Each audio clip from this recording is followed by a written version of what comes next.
Perdana banget masak di rumah sendiri meskipun ini belum ada pintu, jendela, tapi udah ngotot banget pengen masak. Kalian aku spill pembangunan rumah udah sampai mana, aku kayak nggak selesai-selesai sih mbak. Nah, kemarin sebelum Natal itu kan kami ngecor yang tahap pertama. Terus udah gitu libur dulu lumayan lama, ada kali 2 minggu. Terus lanjut lagi untuk ngecor yang bagian belakang. Dan itu libur lagi lumayan lama karena ada sesuatu yang harus diurusin. Tukangnya maksudnya, bukan saya. Dan sekarang udah mulai lagi untuk kerja. Ini sebenarnya udah masuk tahap finishing ya. Sekarang tuh lagi ngaci. Kalau udah masuk tahap finishing itu rasanya emang lama banget, kayak nggak kelihatan gitu loh hasilnya, karena setiap sisi kan dielus-elus ya. Nah, ini rumah ukuran keseluruhannya itu 17 kali 10 meter kurang lebih ya, dan yang kerja itu 6 orang. Tahu ini lama atau cepat, pelan-pelan aja lah ya, sambil cari duit say. Terhitung ini mulai bikin itu dari bulan 10 sampai sekarang ya, belum kepotong sama libur. Semoga dalam waktu 3 bulan lah ya udah bisa pindahan, amin. Dan ini aku tuh lagi bikin tahu berontak aka tahu isi jamur pedas sama pisang goreng untuk nanti cemilannya Pak Tukang. Jadi selama bikin rumah kami tuh masak sehari kurang lebih ya 2-3 kali untuk pagi, siang, sama sore. Tapi kalau untuk sore itu biasanya ya cuman bikin gorengan, mie atau nasi goreng gitu aja yang simpel-simpel. Nanti pasti ada yang komen, kok nggak lepas saya sih mbak, atau di tempatku cuman ngasih makan 1 kali aja. Ya udahlah, kan beda-beda ya. Kalau di sini memang seperti itu. Ya satu lagi nih, aku belum pernah cerita kalau misalnya nanti udah pindah pun, aku di sini nggak cuman bertiga. Tapi ada nenekku mbak, the one and only ya. Tadi udah muncul di kamera. Dan oke, ini gorengannya udah mateng, terus sudah jam 4 juga waktunya Pak Tukang untuk berkemas. Jadi videonya sampai di sini dulu. Makasih banyak udah nonton. Bye bye.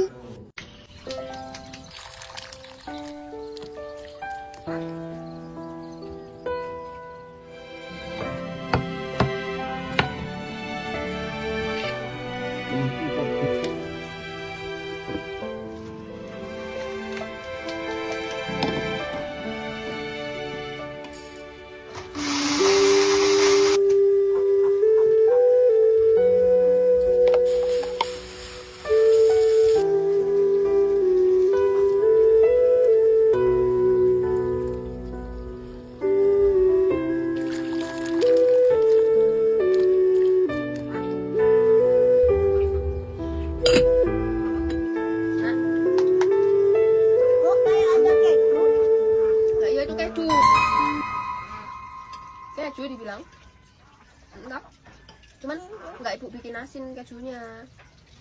Udang rambutan yang ibu bikin kemarin, di dalamnya diisi keju ini. Oke. Ternyata rugi banget.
Sempurna gitu kejunya, supaya waktu dikukus nanti kejunya itu nggak meluber-meluber keluar. Dan untuk sisa adonan ini yang terakhir aku bikin rolade ayam, dan udah deh tinggal dikukus aja sekitar 20 menitan sampai 25 menit. By the way, yang servok sama chopper, daster, kukusan 2 tingkat, wadah stainless, cetakan dinosaurus, semuanya sudah aku sematkan di pojok kanan atas, bisa dicek. Setelah dikukus semua, ini nugget dinonya aku celupin ke tepung basah, terus dikasih panir. Sumpah ini jadinya gemes banget kayak nugget beli. Dan untuk rambutnya, udang rambutan ini aku pakai kulit lumpia yang aku gunting.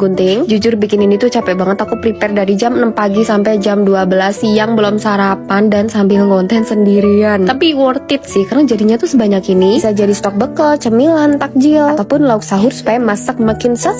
Oke, sudah selesai, saya mau lanjut terbahan lagi.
bukan perkara bau pesing ataupun bau kandang ayam, tapi jujur isi lumpia kali ini tuh hampir aja aku buang. Padahal mbak dari penampilannya sudah semenggiurkan itu kan. Oke, nyun sewu nggih mbak. Jadi kan kemarin itu kami ke ladang untuk ambil rebung petung raksasa itu kan. Sesampainya di rumah langsung direbus lah sama makku, dan ini besok paginya aku masak untuk dibikin lumpia. Pengen banget karena aku udah lumayan lama nggak bikin lumpia Semarang, dan ini tuh bumbunya juga udah aku enak-enakin. Untuk resep lengkapnya aku udah tulis di video. Aku setiap kali bikin lumpia rebung itu pasti pakai resep ini karena simple tapi rasanya juga enak banget. Dan biar rasanya tuh makin gong endol mantap, aku tambahin sama ayam yang dicoper kasar, tumis-tumis sampai semuanya tuh kecampur, dan yang terakhir ditambahin sama daun bawang. Dan jujur aja mbak, ini aku cobain tuh kok ada rasa pahit-pahitnya gitu loh. Ya Allah, aku udah bete banget itu karena ekspektasi aku tuh udah ini pasti enak gitu loh. Getir, pahit, terus aku matiin kompor, aku mikir lama banget ini dilanjut apa enggak, apa aku buang aja. Tapi sayang kalau harus dibuang gitu kan. Terus akhirnya aku lanjutin aja, aku bungkus. Ini aku udah desperate banget loh, kira-kira kenapa ya rasanya kok tadi pahit pas ngicip-ngicip. Bahkan aku sampai make sure ke suami, ternyata katanya juga pahit. Meskipun dalam hati bertanya kenapa,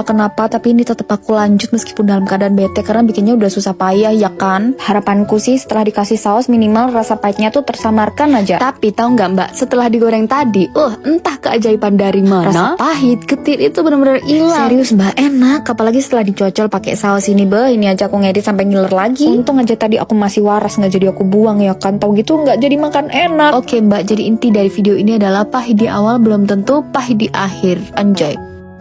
Faktanya banyak banget orang yang gak suka sama rebung karena katanya itu bau kandang ayam lah, bau pesing lah. Tapi di belahan dunia lain ada orang yang rela menerabas sarang ular dan rela hampir jatuh ke sungai demi rebung raksasa ini. Yes, itu adalah kami berdua, dan jujur sebenarnya nih mbak, aku agak trauma untuk datang ke kebun ini lagi ya karena ada ular itu. Mana tadi ularnya ya mbak? Di sini tuh gemoy-gemoy, warnanya kuning, punya tanduk. Aduh, kalau ketemu wes pasti aku auto kabur. Oh iya, yang kami petik ini tuh rebung petung, jadi makanya dia bisa gede banget meskipun ambil cuma 2 tapi berat. Dan kalau ada yang bilang katanya nggak suka sama rebung karena bau pesing, berarti kalian belum pernah ngerasain rebung yang masih fresh, yang baru banget dipetik terus direbus dan dimasak. Udah itu enak banget, rasanya manis, krenyes-krenyes. Ya kali aku rela belusukan ke sarang ular terus ternyata rasanya pesing, bau kandang ayam, yomoh toh. Sebenarnya si rebung ini tadi masih ada 3 lagi, tapi kami ambil 2 aja cukup. Nah nanti yang bagian pucuk itu disimpan dalam kulkas untuk stok nyayur ya kalau lagi kepengen gitu. Dan bagian batangnya nanti rencananya mau aku keringkan aja, dibikin kelingking, bisa awet sampai 1 tahun. Kalau udah dieseng-eseng dibikin sambal goreng, enak banget. Dan percaya nggak, rebung kering itu ya biasanya kalau lagi langka 1 kilonya bisa ngalahin harganya daging loh. Tapi sebenarnya aku juga penasaran sih sama caranya orang Cina mengawetkan rebung yang direndam pakai garam itu loh. Kok kayaknya lebih enak gitu loh. Nah mungkin teman-teman ada yang tahu, boleh dong komen di bawah caranya kayak gimana. Please tolong banget ini mah ya. Dan ini kami bersihnya udah selesai, kami mau lanjut cari ramban dulu. See you di next video ya, bye bye. Kalau nanti rumah barunya udah jadi bakalan pindah dan nggak konten lagi di sini ya mbak, sayang banget. Padahal kan aku terinspirasi dari konten-konten mbak di kebun dan dapur yang kayak asli banget. Oke. Banyak banget teman-teman yang nanyain aku soal nanti pindah rumah, pawonnya pindah juga apa enggak? Pindah dong. Ya masa rumahnya pindah tapi pawonnya tetap di sini, kan agak ribet ya say. Dengan berat hati aku bakalan pindah, dan kata mak sama bapakku nih nanti dapurnya bakalan dikembalikan fungsi sebelumnya, yaitu sebagai kandang ayam. Sedih banget sih sebenarnya karena dapur ini kan yang udah menemani aku berproses ya, dari aku yang nggak punya apa-apa nih terus bisa bikin rumah. Aduh, mohon maaf nangis dikit, oke? Tarik napas. Nggak cuma dapur, tapi pekarangan yang apa adanya ini, terus greenhouse yang hampir roboh gara-gara kena angin kemarin. Itu sebenarnya berarti banget gitu buat aku, dan berat kalau misalnya harus pindah. Itulah kenapa juga kebun ini tetap aku biarkan bentuknya kayak bedengan gitu ya, nggak dibikin raised bed yang dari batu bata kotak-kotak kayak gitu, biar lebih estetik gitu kan kata netizen. Ya itu tadi alasannya, karena harus pindah atau nggak diusir nih sama adekku nanti. Oh ya, kira-kira nih masih ada yang suka nontonin nggak Nara nemenin aku berkebun terus makanin sayuran mentah? Ternyata kita udah sejauh itu loh Rah. Makasih ya udah nambah-nambah view buat ibu. Jujur aku ngomong kayak gini tuh agak mellow ya. Dari tadi berhenti terus karena nangis, sedih, terharu gitu loh. Gak nyangka kan di dapur ini sama kebun yang gak estetik, tapi sedikit demi sedikit mimpi-mimpi kami bisa tercapai gitu. So, buat teman-teman di sini yang mungkin tinggal juga di pelosok kayak aku, udah gak usah minder, ngonten juga gak apa-apa. Justru dengan tinggal di desa atau di kampung itu bisa jadi ciri khas atau identitas yang kuat. Meskipun tinggal di pelosok yang suaranya hampir tidak terdengar, tapi kita masih bisa berkarya. Kalau malu mah bisa faceless kok. Pokoknya ini 2026, mulai manfaatkan HP, jangan cuma scroll-scroll aja, oke? Aduh deh, pagi-pagi udah dibikin bingung sama sambal goreng tahu tempe berkat yang udah nginep 1 minggu di kulkas. Namanya orang kampung ya, pantang banget tuh buang-buang makanan. Rumput aja kita masak, apalagi cuma ini. Masih layak kok untuk dimakan. Sambal goreng tahu tempe ini tuh masih 1 paket sama daging yang aku bikin rawon kemarin. Nasinya aku goreng, dagingnya aku masak lagi jadi rawon. Nih, sambal goreng tempenya aku masak lagi jadi jangan tempe lombok ijo, mbak. Untuk bumbunya ini tuh klasik banget, pasti ada di dapur kalian. Kayak bawang merah, bawang putih, kemiri, cabai, lengkuas sama daun salam. Cuman ini aku malas ke kebun gitu, jadi udahlah di skip aja. Nah, bumbunya aku tumis dulu sampai dia itu benar-benar wangi, nggak langu. Terus sambil nunggu bumbu matang, ini aku iris-iris cabai hijau sama cabai merah dikit. Jujur aku tuh suka banget sama jangan lombok kayak gini, apalagi nasinya tuh nasi tiwul. Terus lauknya ikan asin atau nggak pindang. Waduh, sama dikasih kulupan. Ya Allah, kayaknya aku bisa nambah berkali-kali, bisa ngabisin nasi magicom kali. Nasi cabai hijaunya tadi tuh ya sebelum ditumis dicuci dulu supaya cabai-cabainya itu agak berkurang. Kalau udah ditumis terus dicegurin santan, tambahin gula garam kaldu. Dan ini aku juga kasih jamur tiram supaya kayak ada ayam-ayamnya gitu, padahal jamur. Oh ya, ini sambal goreng tempe itu udah diambil setengahnya sama makku untuk dicampur sama tumis pare. Wah, bener-bener sih nggak ada makanan yang terbuang sedikit pun kayaknya di rumah ini. Mending-mendingnya tuh kayak mending banget gitu. Dan berhubung ini aku belum bisa makan ikan asin sama ikan laut yang lainnya, jadi untuk lauknya aku bikin telur aja dicampur sama daun bawang yang dipetikin sama suami, mbak. Sudah, begini aja menu untuk sarapan yang tadinya mau dibuang masih bisa jadi sesuatu yang mengenyangkan. Dan sekian dulu videonya, pesannya adalah jangan buang makanan. Oke, I love you all. Jangan coba-coba kalian masak tumis bawang putih kalau nggak mau diusir dari rumah mertua. Ini aku ketahuan sama makku aja udah diomelin. Saking aku penasaran banget. Emang enak ya tumis bawang putih gelondongan kayak gini? Daripada tidur nggak tenang karena penasaran, yuk kita coba. Ini bawang putih aku tumis lama dengan api kecil. Bumbu tambahan yang aku pakai di sini tuh cuma cabai, daun bawang, nasi, saus tiram, sama sedikit gula. Dan ini harusnya pakai teri nasi ya. Cuman aku nggak ada teri nasi, jadi aku pakai ikan asin yang kecil-kecil. Ini juga nggak aku tambahin garam karena kan udah ada asin dari si ikan asinnya. Jujur awalnya aku takut mau nyobain, tapi ternyata ini enak banget. Kalian lihat dong, aku se-enjoy itu. Pokoknya masak bawangnya sampai dia bener-bener empuk gitu ya. Jadi rasanya tuh mirip sama kentang, cuman dia lebih wangi, gurih. Serius, ini sedep, enak banget sampai aku kenyot-kenyot kulitnya. Kalau abis makan yang bau-bau kayak gini tuh aku biasanya langsung kumur-kumur pakai mouthwash dari Hobeba biar gigiku tetap bersih, wangi dan juga sehat. Jadi nggak ada sisa-sisa cabai di gigi. Enggak banget kan? Aku beli harganya cuma 17 ribuan aja dan udah dapat banyak banget ya. Jadi langsung aja dicek out di Keranjang Kuning mumpung stoknya masih ada. Kataku hari gini jangan sampai deh mulutnya tuh masih bau jigong.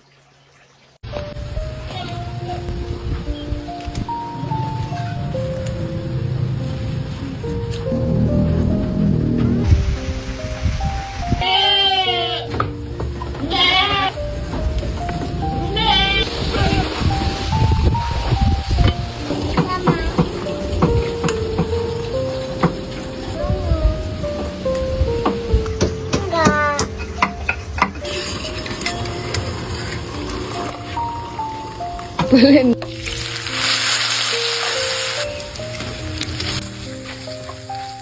Bedong suruhnya tak ngomong.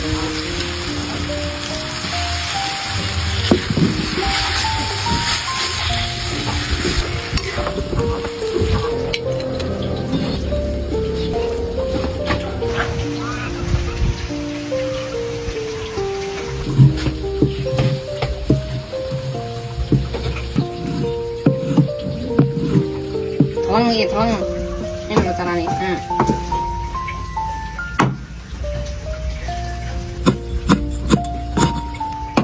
Api toh, teluan.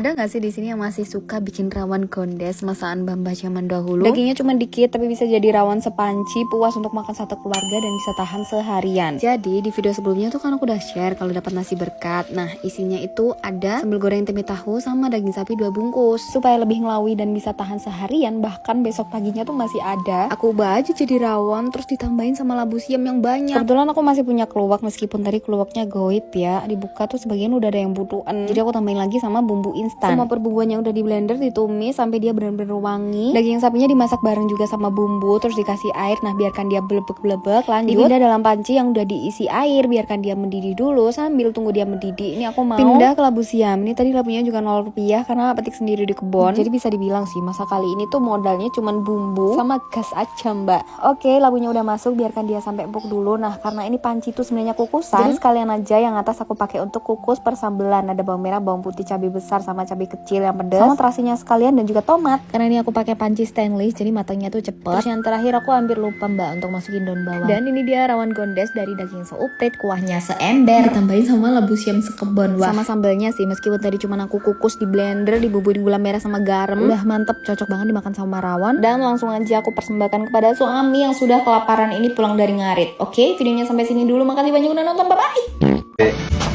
Apa ngarani?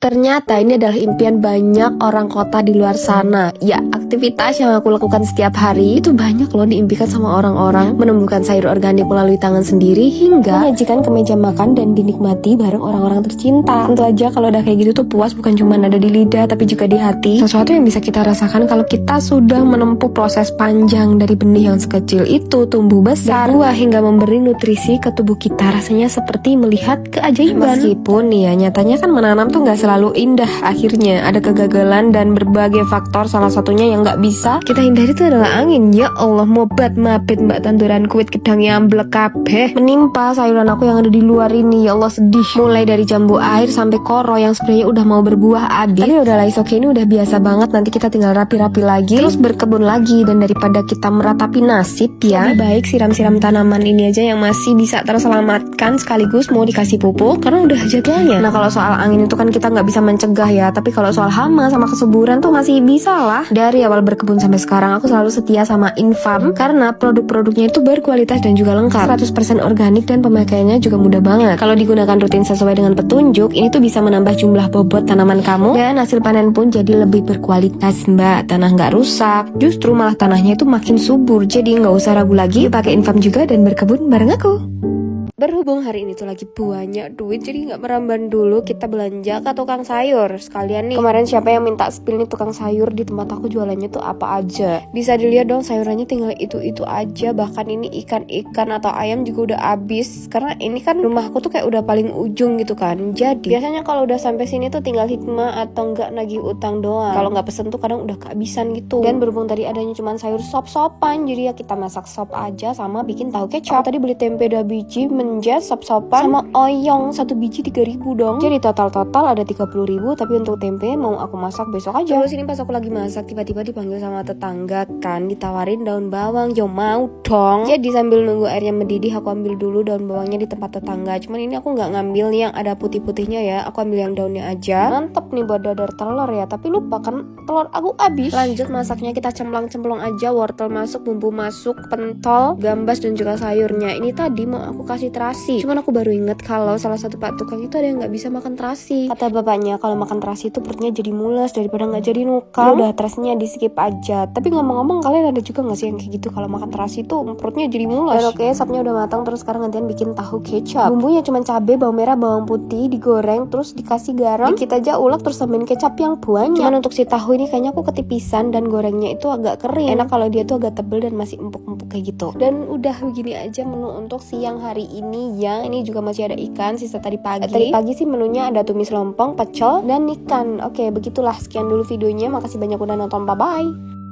Suami aku tuh sampai bilang, katanya ini nih ribetnya jadi orang desa perkara bikin encek. Ada yang tahu encek? Nah begini nih bentukannya mbak. Jadi ini tuh aku mau masak-masak untuk acara Isra Mi'raj katan kayak gitu ya. Terus nanti tuh dituker. Nah untuk menunya aku bikin semur tahu, kentang sama ayam. Ini enak banget, tolong. Bumbunya nanti bakalan aku bikin yang super medok dan juga berempah. Tadi aku udah goreng kentang, tahu sama ayam mbak ya. Terus ini sambil nungguin dia matang, siapin bumbu dulu. Ada bawang merah, bawang cabai pedas sama keriting, kemiri, di blender halus. Nah tadi kan ayamnya udah matang. Terus di wajan yang sama bumbunya kita tumis, tambahin lengkuas, cengkeh, pala sama gula merah. Aku tambahin juga sama tomat, tapi cukup diiris-iris kayak gini aja. Udah gitu kasih air dan masukkan ayam, kentang sama tahu, dimasak sampai bumbunya itu benar-benar meresap dan supaya semakin enak, makin gurih. Aku tambahin santan instan dari Intirasa. Ini tuh 0% kolesterol, 0% lemak jenuh. Penyimpanannya pun juga mudah. Ini bisa untuk dijual lagi ataupun jadi stok di rumah. Oke, ini santannya udah masuk, kecap jangan lupa, terus kasih garam sama kaldu. Udah tinggal dimasak aja sampai dia tuh tanak. Jujur aku rasa ini adalah semur terenak yang pernah aku makan karena dikasih pala sama cengkeh. Jadi kan rempahnya tuh makin berasa. Kayaknya aku bakalan sering masak semur sih. Lanjut, ini untuk sampingannya tuh ada mie, cuman ya gitulah direbus aja terus dicampur sama bumbunya. Bagian suami ini untuk bikin mie ya. Tadi aku udah minta tolong sih sebenarnya untuk bikinin encek kayak gini nih guys bentukannya. Katanya mah ribet banget padahal kan bisa nih pakai reyeng, baskom atau rantang gitu. Cuman kan yo eman toleng gak rantang. Jadi pakai encek aja biar lebih menjiwai dan vibe-nya itu kayak zaman-zaman dulu. Terus udah ya, ini semur tahu sama kentangnya aku jadiin satu, ayamnya sendiri, yang terakhir ada mie. Kalau udah ditata kayak gini tuh ditutup pakai daun pisang, jangan lupa dikasih biting.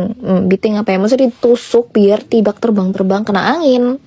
Aduh, setiap hari rasanya butuh asupan yang nggak usah beli alias gratis aja. Ditambah lagi sekarang itu kan akhir bulan, dompet udah mulai menipis. Mana kemarin baru gajinya Pak Tukang. Wah, betul-betul ini pengeluaran dar-dar banget. Dan untuk mengimbangi, kita cari sayuran yang gratis aja. Meskipun sebenarnya hemat juga paling 10.000. Tapi dengan meramban dan tanam sendiri itu benar-benar membantu banget. Nanti sisanya bisa lah ditambah-tambah buat beli yang amis-amis. Karena kasihan juga ya Pak Tukang tuh kan udah kerjanya berat. Terus masa nggak dikasih proteinnya nanti lemes say. Terus untuk sayuran yang petik di kebun itu ada pepaya, buncis sama cabe aku habis dan lumayan kan ini cabenya udah yang merah. Ini segini kalau misal beli di tukang sayur sih bisa 3, 4 atau 5.000. Baiklah, sekarang ini aku mau lanjut untuk masak. Untuk pepayanya aku parut-parut aja kayak gini supaya lebih salset gitu kan. Ini selak siang mbak, Pak Tukangnya sak duwe. Aku campur juga sama buncis. Nah karena kebetulan aku punya cumi, campur aja lah biar agak gurih-gurih dikit gitu. Cuman kalian kalau ngide masak tumis pepaya pakai cumi tuh pastikan si tintanya tuh dicuci dengan bersih ya, biar tidak seperti saya ya. Ini tumis pepaya warnanya jadi bulu kayak yang masak karena tintanya tadi ada yang kurang bersih. Tapi nggak apa-apa, ini masih bisa lah diselamatkan dengan kecap.